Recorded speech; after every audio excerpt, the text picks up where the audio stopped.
এমন কিছু হয় তখন আপনাদেরকে সুযোগ দিব, দয়া করে বসেন। আপনারা দয়া করে মাননীয় সংসদ সদস্য আপনারা বসুন, দয়া করে বসুন। কি বলতে চাই আমরা শুনি। মাননীয় স্পিকার, অ্যাডভার্স কোনো কিছু হবে না, দয়া করে বসুন। আমি 1 মিনিট কথা বলবো, অনলি 1 মিনিট, অনলি 1 মিনিট। আমার বসতে ভাই 1 মিনিট। হ্যাঁ মাননীয় স্পিকার, আপনাকে আমি অনুরোধ করছি একটা বিষয়, ওনারা হয়তো শুনেন নাই, একটা বিষয় অনুরোধ করতে চাই, সেটা হলো এই এসে আমি জোরে বলতে পারি না। মাননীয় স্পিকার, আপনি অনুরোধ করছি, আমাদের সালাউদ্দিন সাহেব এটা একটা অ্যামেন্ডমেন্ট আনতে চেয়েছেন, অর্থাৎ উনি প্রস্তাবটা যেন সঠিকভাবে দেন, সংশোধিত এইটুকু, আর ওনাদের প্রস্তাবে উনি সম্মত। আর মাননীয় স্পিকার, আমি আপনাকে অনুরোধ করতে চাই, বিরোধী দল থেকে এই যে মাননীয় সদস্য উনি বারবার দাঁড়িয়েছেন, আপনি যদি ওনাকে 1 মিনিট কথা বলতে দেন, তবে মাননীয় অপোজিশন লিডার যে কথা বলেছেন, রাইটলি বলেছেন, আপনার সিদ্ধান্তের পরে আর কোনো কথা বলা যায় না এবং উচিত না, এবং আমরা সেটা সিদ্ধান্ত মানি।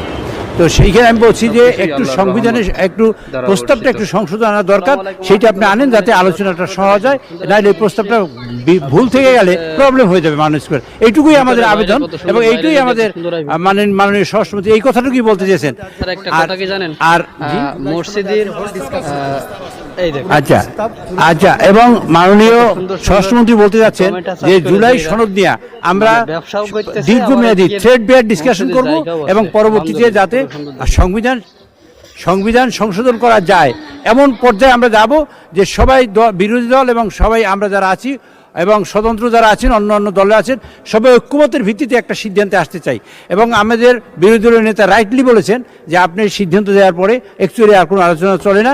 তবে সেই ক্ষেত্রে শুধুমাত্র একটু বক্তব্য এইটুকু যে ওইটা প্রস্তাবটা যেন সংশোধিত আকারে আসে। ধন্যবাদ মাননীয় চিফ হুইপ। আমি খন্দকার আবু আশফাক সাহেব আপনার অসমাপ্ত বক্তব্য সমাপ্ত করার জন্য অনুরোধ জানাচ্ছি। দেখো মাননীয় বিরোধী দলের নেতা, মাননীয় বিরোধী দলের নেতা, মাননীয় বিরোধী দলের নেতা,